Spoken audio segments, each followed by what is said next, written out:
So people that follow the Epstein case, the ongoing, snowball of that is, know that last year Tom Pritzker was one of the people that the judge said it had to be uncovered was being accused.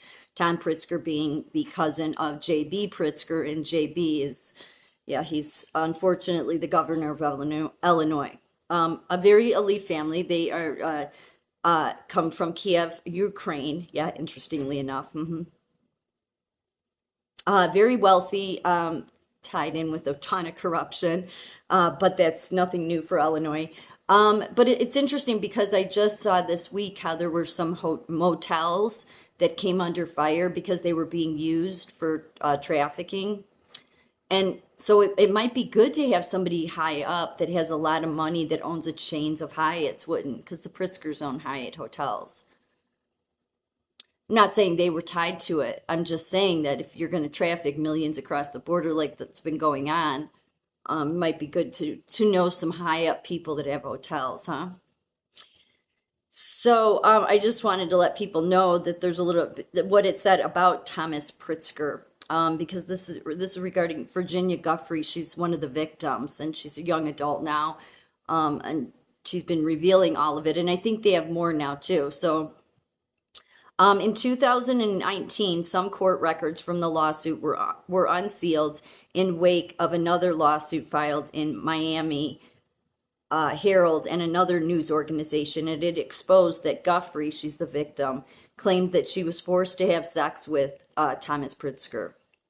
Guffrey also claimed that she was forced to have sex with former Disney executive, former Maine Senator George Mitchell, former New Mexico Governor Bill Richardson, hedge fund manager Glenn Dubin, the late MIT scientist Marvin Minsky, late modeling agent and convicted Epstein co-conspirator Jean-Luc Brunel, Epstein's former lawyer Alan Dershowitz, Prince Andrew, and another unnamed prince. Of course, they have all denied it. Further evidence linking Pritzker to Epstein is found in the pedophile's infamous Black Book. The presence of a person's contact information in Epstein's Black Book is clearly not enough evidence to prove that a person was involved in his criminal network. It's not, but it's the way Epstein listed Pritzker in his book that raises eyebrows. Pritzker was labeled in Spanish with the nickname Numero Uno, which translates to number one in English in the pedophile's Black Book. Also, Epstein had 12 phone numbers for Pritzker, including an emergency contact number. One has to ponder why Epstein labeled Pritzker as number one. It's also noteworthy that Epstein had many hotel numbers listed in his Black Book, including the Jerusalem Hyatt. Also, Thomas Pritzker flew on Epstein's infamous Lolita Express. Yes. Regarding J.B. Pritzker, let's see. Tom Pritzker is the cousin to Illinois Governor J.B. Pritzker. In addition to serving as chairman for Hyatt Hotel Corporations, he's also the executive officer of the Pritzker organizations, which manages various Pritzker family business assets. Yes, many. The Pritzker family is widely left-wing and has directed their money and their philanthropy endeavors toward normalizing transgenderism. Yes, they have. Pritzker was Hillary Clinton's second biggest donor in 2016, giving her over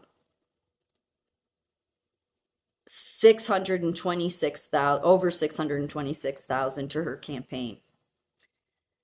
So, yeah, I'm sure that when that all comes out with the Pritzkers, I think more will be shown for that. Because if you're going to traffic as much as these people traffic, you're going to need to have high elite people that will let you have hotels, right, or motels. So, yeah. So while Robert Kennedy Jr. Runs on his Let's Play Distraction tour of Everything's About the Jab and Science, and his whole network continues down that path.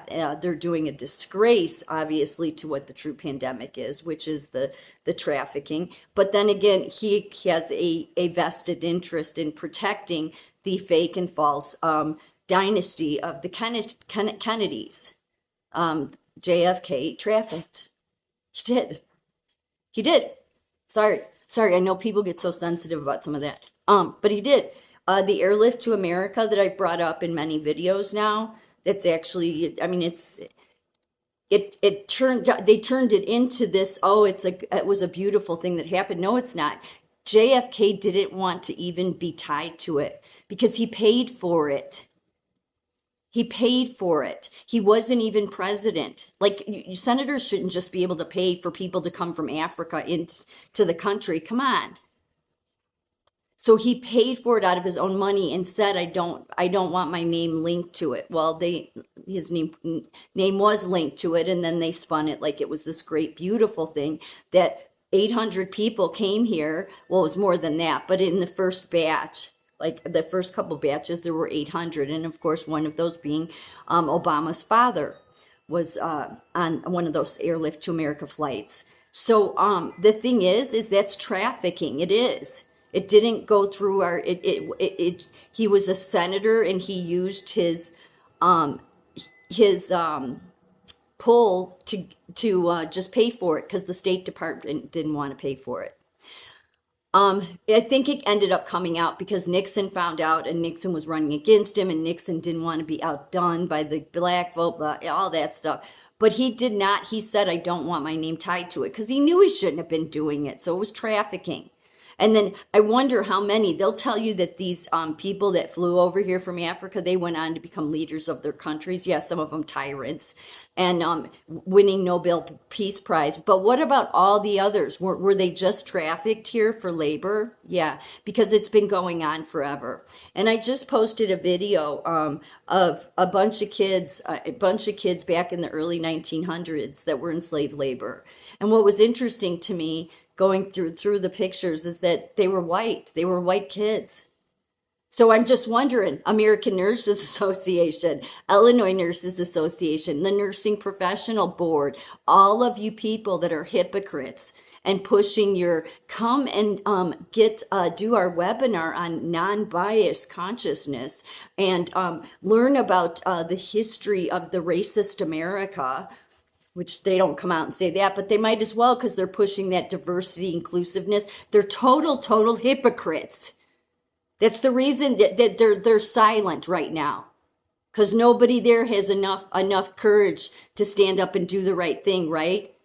Yeah, because what the right thing is to them isn't the right thing that's for this country or for people in general. They're just on their political agenda. Let's push racism with the Soros bought and paid for BLM members. They are not a grassroots movement, okay? They're a disgrace to this country. I would think that many African American people would agree with me on that, okay? They're just trying to sow division. They're not standing up for black people at all. But furthermore, there were just as many white people that have been enslaved as black. But you know what? That narrative doesn't work for the globalists, does it? No, they need that friction between white and black. And that's what American Nurses Association and the Professional Board of Nursing has gotten on board with, is we've got to create division. We've got to let the white people know about their unconscious bias. But what they don't tell you is that there was just as many children that were white, that were enslaved labor all through the history, that as there were black. So stop it. BLM is not a legit movement. It was bought and paid for by Soros, helped created and funded by Obama and Clinton and Bill Ayers and many others using their techniques. But they are not a legit organization, so I really could care less what they think. Okay, they don't stand for anybody in America. They don't stand for the black people. They don't stand for anybody. They stand for their damn pocketbooks. Yep, that's what they stand for. And what is the American Professional Board and organizations doing? Silent, because they're damn hypocrites.